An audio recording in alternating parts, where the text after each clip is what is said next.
Happy Thanksgiving season, y'all. I miss you yesterday, Black Friday. I figure y'all was out shopping, y'all. They won't hear from me, so I left you alone. We're going to talk about something from my community tab. A husband fake lose his job to see what his wife would do. I am a little disappointed because nobody really hit on the main points that I would have hit on. The first thing that when I saw that, I was the first question I asked. I'm going to tell you what's the first question I asked, and nobody touched on it. But what I have to remember is I have new people coming in all the time who might not really know my content or don't listen enough to know my content. So maybe that's why I'm not getting the answers that I know y'all should know and tell me what I would say. But I love you. I thank you all. What did you buy yesterday, girl? Did you go shopping? We went to see Wakanda Forever. Me, Big Mike, and Lexi and little Michael. About quarter way through the movie, I realized I should not have taken little Michael because little Michael, he is very sensitive. He has a very, very sensitive spirit. And so, did I post that in my community tab? And so I have to remember that he has a sensitive spirit and some things is just too much for him. And Wakanda was too much for him. But you know, he is 7. He is 7, sheltered and just extremely protected. So while some kids is loving Wakanda, he's like, oh no, they're fighting. Oh no, why are they doing that? So I just have to remember that stuff like that he can't see. Okay, maybe when he's older, he can watch it, and he likes the Black Panther, but as far as him watching it, he can't. It's just too much for him. Okay, so tell me in the comments what you did. Did you go shopping? I hope you went over to Alexiful Boutique and picked something up. I thank for those of you who did your Black Friday shopping for your Christmas on Alexiful Boutique. I am wearing my dream good dreams t-shirt. I am enjoying the last of my fall decorations and blankets and stuff because December is Monday or Sunday, and I just have to enjoy the last of my fall stuff. Okay, so that's why I'm all wrapped up in my fall blanket and of course my window screen. Okay, let's go in the comments, and you're welcome. I got a lot of emails that thank you. You were thanking me for the books on the sale. So, oh my gosh, this is the best sale you ever had. Yes, because I know you guys been waiting for the new books that hasn't come out, so I figure I make you feel good about the sale that I'm having. Okay, so in the community tab, if you didn't see this, let me take some of these things down. Girl, I cannot see. It's too much stuff. I have too much stuff open. Wait a minute. Hold up. Wait a minute. Okay. It says here.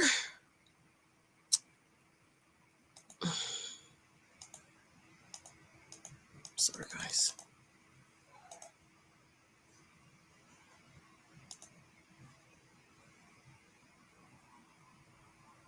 Okay, there it goes.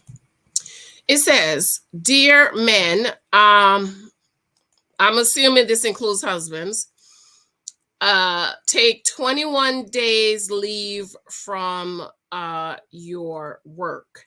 Go home and tell your woman that you lost your job. Explain further that there was some loss and you had to use your savings to settle. Spend the next 14 days observing how you are treated at home and discover who you married. Well, husbands, because it says married. Okay. I got so many problems with this. First of all, let me just say I did get some good comments, right? So one of the comment was somebody said you could tell this person is not married. There is, right. You could tell this person is not married that wrote this, okay? Because it says take 21 days from your job. He got 21 days of vacation days to take. You just gonna take off 21 days from your job? Are these vacation days, sick days? What kind of days? You're just not gonna go to work for 3 weeks and it's gonna be okay with your job? Go home and tell your woman you lost your job. Right there. Explain further that there was some loss and you had to use your savings. Okay, so go home, Tell her you lost your job. You lost your job. You left here yesterday. You went to work. You come home today. You lost your job and you took all the money in the savings, Michael, to go pay for this loss. Well, first of all, what kind of savings you got? Because the savings we got, you can't get it today. Now, my issue is go home and tell your woman you lost your job. And what I wanted to hear in the comments, ladies, is I talk about, okay, you lost your job. Where are the savings? Where are the emergency fund? But he is claiming they got some savings and he used it to pay for some loss. Well, how much was that savings? $2.50? Because there is no way my husband is going to go to the bank and take out our emergency fund money to go pay for some loss without talking to me about it. Let me know what about it. My husband would never do this. This is not something. This is not this. See, this maybe this is something some people husband would do. My husband would never do no mess like this. Go home, tell her you lost your job. Explain further that there was some loss and you had to use your savings. How much was the savings to settle? Settle what? What kind of loss? What kind of savings? Settle what? Spend the next 14 days. You don't have no resumes to write. You're not out driving Uber. You're not in the unemployment line. You're not somewhere else trying to get your new job and see how you are treated at home, discovered who you married. So why are you trying to figure out who you married after you married them? Shouldn't this be something you had already figured out before you married him? Her? Shouldn't this be some kind of discussion that should have taken place in the event of emergency or death or whatever? What is the plan? And so, ladies, that is the answer I was looking for, especially for my ladies that are dating for marriage, that these are the things you need to talk about before you get married. One of the first questions I asked my husband when he started dating me was, what happened if you lose your job? What did you say, Big Mike? You don't remember? What happens if you lose your job? Because see, I'm not about to go work 2 and 3 jobs to take care of us. And so the answer my husband gave me, he said the first thing he would do is email his headhunter. Then he would come home and get a few suits and be on the first thing smoking to DC because he can get the jobs there that he need. But he said, don't worry, I have savings. You remember that, Mike? He said, oh, yeah. He said, first thing I'm going to do, I'm going to email her and tell her I'm open for jobs. Come home, grab some suit, get back on the train, and go to DC. He'll have a job by next week, he said. Oh, I'll have a job by next week. So if losing a job, unemployment, girls, when you're dating, he said, well, you ask him what you lose a job. He talk about unemployment. Grab your purse and run. That should not be the first answer. Unemployment should be the last answer. I knew a lady who was waiting for unemployment during COVID and didn't get it for 11 months. And she lost her home, her apartment. She had to move in with her mama. So unemployment is not the answer.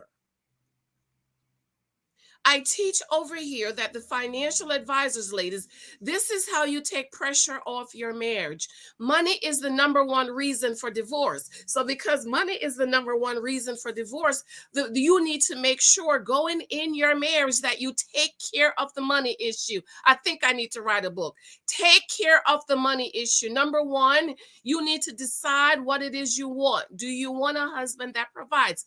Personally, I believe, and I was raised that husbands are to provide.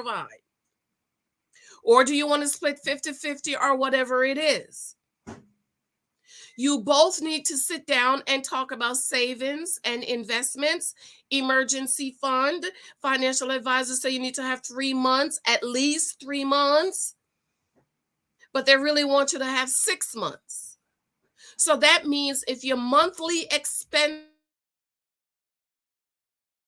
is $4. That is your mortgage or your rent, your insurance, your car note, your car insurance, your heat, your water, your food is $3,000 a month. Financial advisors suggest that you have 3 months, which is $9,000 saved up and put it in a money market account where you can go get it in a couple of days. Don't put it in a CD, because you know the CDs, they go up and down unless you could split it.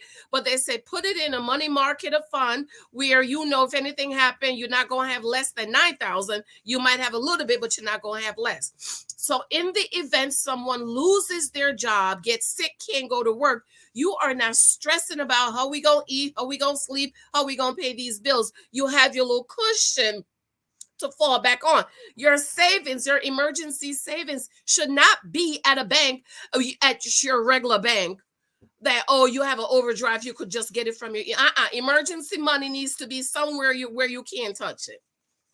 You need a few days.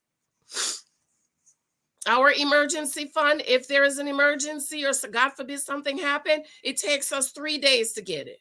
So this way, you're not trying to go shopping. You're not at the mall. Oh my God, let me swipe my emergency. It is only money for an emergency fund for your expenses. Then you also need your regular your savings where if something happens, you can use that money to fix up, do what you do. You never touch the money for the house. You leave it.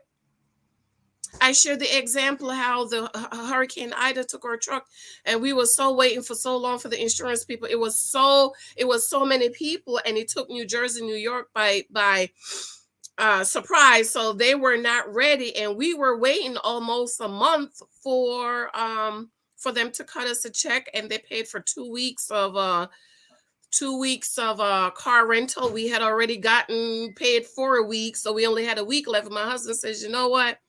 It doesn't make sense we continue to pay for car rental. Why don't we just borrow the money from our savings, go put the down payment on the truck, and then when we get the check back from the insurance company, then we can put the money back for the emergency fund. And that's what we do. Okay. So when I first read this and he talked about lost his job for 21 days, my first question is, well, okay, where's the emergency fund? See, there's no need to see how she's going to act. If you already discussed, if Mike come home and tell me he lost his job, I'm going to be sad about it. I'm going to be like, oh, I'm so sorry. But you know what's the next thing I'm going to say? But God is our source, and we have savings. We ain't got to worry. We ain't got to stress. I'm not going to be walking around here with bad attitude and cussing him out. Why? Because we got the emergency fund. See, that's how you take pressure off your marriage. That's how you don't allow confusion and strife in your marriage. If anything happened, it's all right. We're not going to stress about it. Come on over here. I'll go on the computer and fix it in so the money can go in the regular account every month. Bam, no issues. None. No strife, no anger. I'm not bitter. I'm not resentful. The bills are still paid. The kids are eating, and we got heat. You know it's winter. So that's the first thing came to mind. Okay, you lost your job. Where's the emergency fund? Where is the savings? And how do you go take your savings without talking to your wife? You just go to the bank and take out all the savings and not have a discussion with her? Child, this ain't nobody that's really married. They're not. Whoever said that, I'm giving you credit. They're not married, because there is no way. Unless your savings is $500 and you could go take it. But you can't tell me you go into the bank and take out $20,000 and go pay for some loss without talking to your wife. Where do they do that at? Where they do that at? Not in no real marriage. So whoever said this person's not really married is true, child, because there is no way. There is no way. Not me or Mike can go in that bank account and go take out $20,000. Talk about we got some loss and I'm looking for the money, and he talking about what loss. Child, that's not gonna happen. That ain't gonna happen. That's not gonna happen. Or he come ask me, baby, how much money we got in the savings? And I'd be like, well, Mike, I took the money and go shopping. Girl, what? I know Mike is gonna be on the phone. Let me call the marriage counselor. I know, I know Mike is gonna be. Let me call the doc. Matter of fact, we need to do another session before the year is out. Doc, let me tell you what, Jada, you're not gonna believe what Jada's just told. I already know that's not gonna happen. That's not gonna happen. Okay, so these people ain't really nobody. But you know what? That some people do lose their job, and this is why financial advisors tell us to be prepared. And what I say over here is take care of the money issue before. I don't want to hear I can't afford it, I can't do this, I can't do that. You need to have you some kind of savings. I was amazed at the people who was crying and hollering and carrying on when COVID happened. My job sent us home around March the 15th or something like that. And the people was crying that they couldn't pay their bills. And I was like, wait a minute, but aren't you supposed to already have April's bill money? And my husband reminded me that most people live paycheck to paycheck. 90% of people in the United States live paycheck to paycheck. So if you're living paycheck to paycheck, let this be your warning. Put something aside, girl. Stop doing your nail. I can't afford it, but your weave is done, your nails is done. I don't know how y'all do it. But anyways, let me know what you think about this. I'm gonna come back later. Hopefully, there's a story I see in Newsweek that I want to read and get your thoughts on it. I absolutely love you and adore you. I will talk to you later.